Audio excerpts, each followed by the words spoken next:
I started recording. So here we go. Oh yeah. Okay, drum buses. Vanna, you are actually good at mixing. Do you have any idea what a drum bus is, how it's used? Uh, I use it to put all the drums together in one channel and then usually limit it. Sometimes I use them for reverb or delay, and Mm-hmm. that's pretty much all I got. Okay, so essentially it's a group for you that you use as a tool. Um, but you don't just use a normal compressor, you do use a limiter on your drum bus? Yeah, usually that's pretty much all I use. Okay. Um, as for a reverb, as for myself, I wouldn't put a reverb directly on the channel. I would probably route it through an auxiliary channel or a return track Yeah. for those who use Ableton. Because if you want to keep a drum bus clean, you gotta add small things to kind of like level it out and balance it. But hopefully, when we did a few compression, when I did a few show and tell compression things here, you'll be able to do it with just a normal compressor. Because the limiter would probably sometimes squash the audio in a way you don't like, but I don't know for sure. But Nah, I'm I think I've been having that issue low key. So okay. Okay. What I don't like when you just throw a limiter on a bus channel is that, especially on a drum bus, the kick turns to be a little distorted without actually distorting, if hmm that makes any sense. Okay, yeah, anyway, I'm gonna use a basic compressor for this because, I want to use something that everyone can use in terms of live. As for you, you're probably using fab filters. yeah, or I do have that as well, but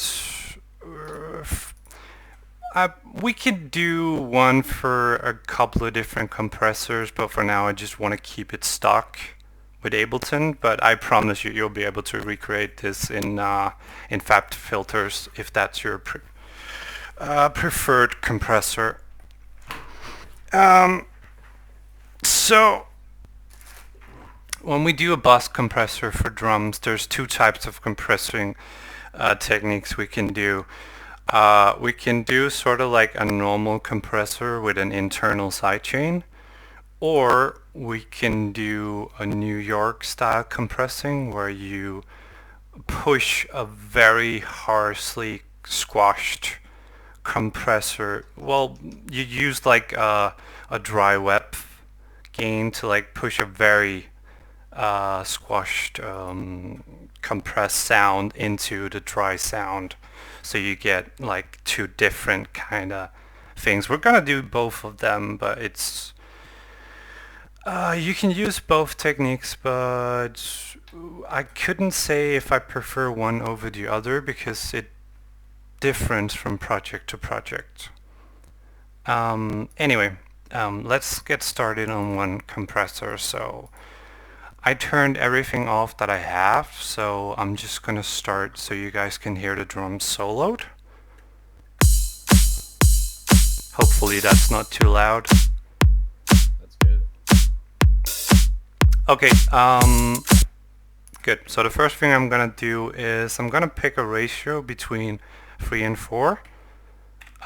I'm gonna start with 3. I'm gonna push the attack all the way down, release all the way down, threshold all the way down. I'm turn off the goddamn makeup because that's the first thing you do, and if you don't, I will haunt your goddamn dreams. um, I'm leaving the knee as it is, um, and when I start I'm gonna turn it off. Yes, there we go. It's nice and squashed. Um, the first thing I'm gonna do is I'm gonna push up the attack And you can stop at 2 points. You can stop when you start hearing just the click of the kick, or you can let a bit more sound of the kick come through. I'll show you how.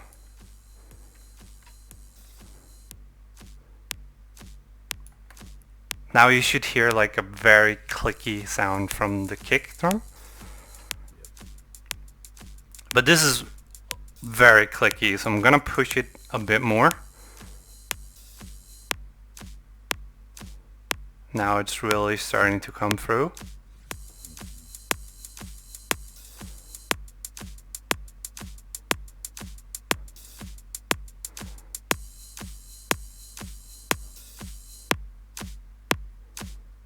So, did you hear that difference?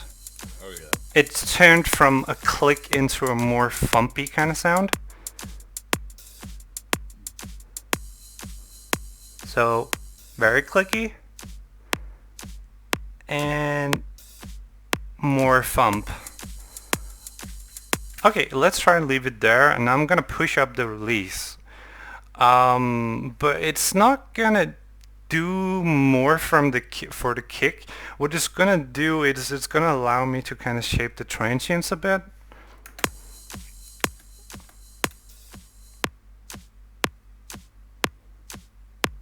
So when it's this all down, you can still hear a lot what's going on. So if I turn it up just a little, now I'm hearing more transients than I did before.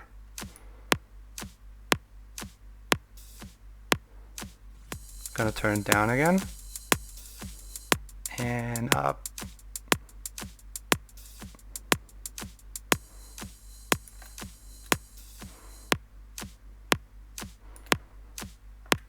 Okay, there we go. Now I can hear better because the hi-hats are coming in. So what I'm doing with the release is I'm trying to tune in to the exact point where I actually like the transient. So it's I wouldn't call it transient designing. It's just, in this case, I'm letting in just the amount that I want. So now that these two are set, I'm gonna start pushing up the threshold. And does the threshold say when it's gonna start compressing? Yes. Do you see this GR sign here? That's the gain reduction, and it's gonna show you just how much it is. I'm gonna press play again. So now it's like punching it all the way down. There's not a lot of sound getting through. It's just being squashed. Now I'm just gonna turn up the threshold. Oh, that made it way louder. Yeah. Cool.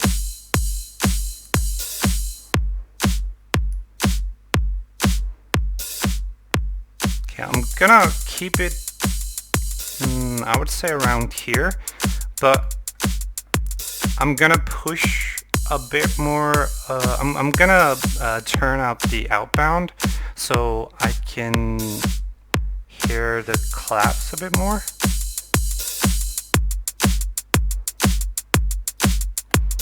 There, not only is the kick coming through, but I can also hear the other stuff that's going on in the background.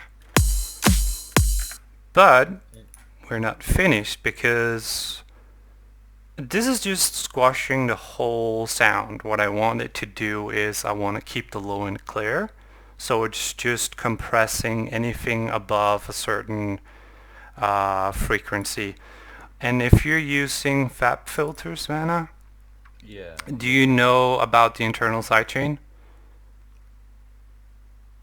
Hey guys, so in this part of the video is where everything turned to shit because the live stream was, well, crapping out because I don't really know how to do it. But besides that, what we have done before also started fucking up, not once but twice, and it also destroyed the last part of our session because the video just stopped recording, and I'm not sure why.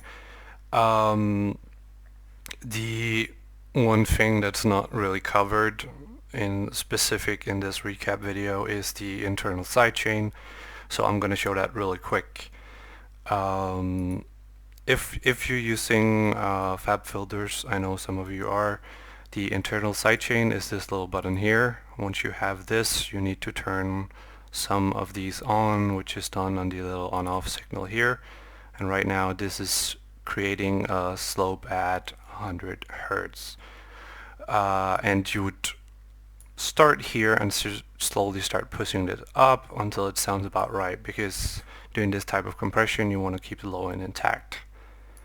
I did the same with the stock compressors from Ableton, which is also great for this purpose. It is turned on down here where this little EQ knob is, and then the same frequency sidechain is here. This is about where I stopped it because it sounded right. What I also did is I added some saturation to add a bit of flavor.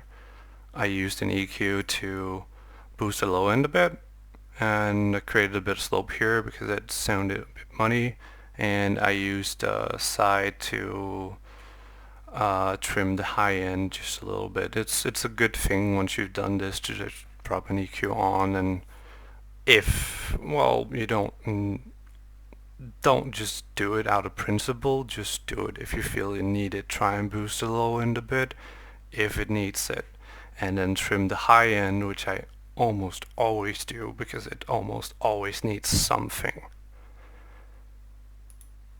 Let me just press play, and you can see both of these compressors in action. What I didn't tell you is that this is what you call a normal compression. It is just light, and it's what we covered previously, hopefully, in this vid.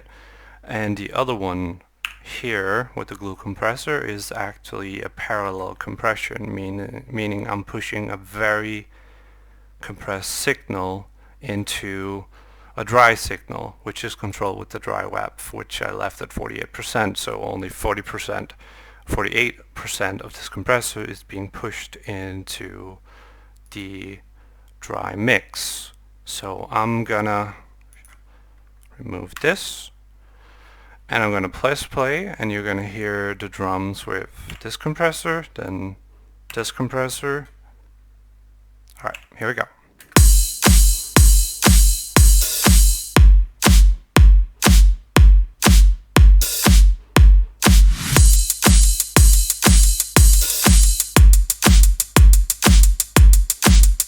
Alright, parallel compressing.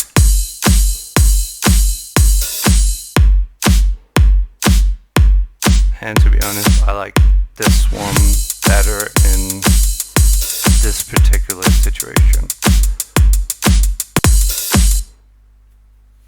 Alright guys, thanks for having the patience for waiting for me while I've been sick. And if you have any questions to this drum bus setup, just let me know. I'm always here to answer your messages at some point. And if you're just watching this total mess and fuck up, you can join us on our Discord, and I'll be here to answer your questions. Thanks for watching, guys. Later.